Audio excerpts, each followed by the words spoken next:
Dakila sa atin ang pagkakaroon ng masaganang kalikasan na sadyang ipinagkaloob sa atin ng Panginoon upang makatulong sa ating pamumuhay sa mundo. Nariyan ang mga puno at halaman na nagbibigay ng pagkain, ang mga ilog at dagat na bukal ng mga isda at namang tubig na pakikinabangan natin,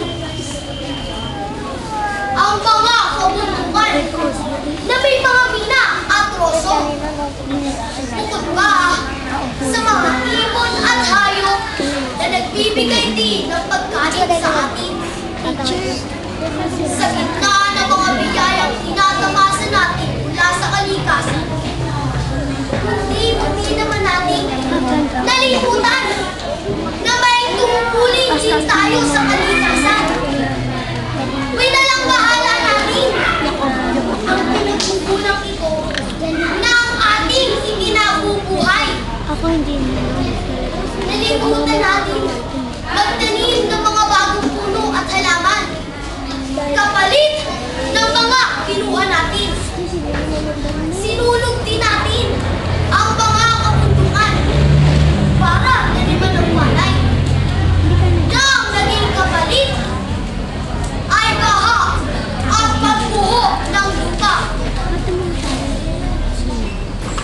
Naging tagapagwasak tayo ng kalikasan sa halip na tagapangalaga. Ngayon ay nararanasan na natin ang ganti ng kalikasan. Umiinit na ang panahon dahil sa kawalan ng lilim ng mga puno.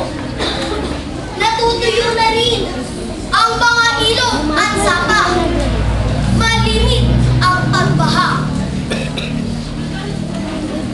Kulang na rin tayo sa mga pagkain tulad ng mga prutas at gulay. Mahina na rin ang aning nakukuha natin sa palayan dahil sa kasalatan sa pag-ibig. Nararapat na tayong kumilos ngayon habang may natitirpang yaman ang ating kalikasan.